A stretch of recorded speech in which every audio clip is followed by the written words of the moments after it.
نباید دروغ نگی مال خودتی الان عکس بگیرم همونه عکس بگیرم دروغ خود قبلی چجوری بود؟ حسین انسوتی بزرگه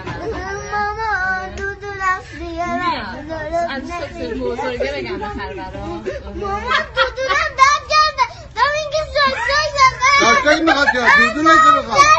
بله بچه شیوهش نشون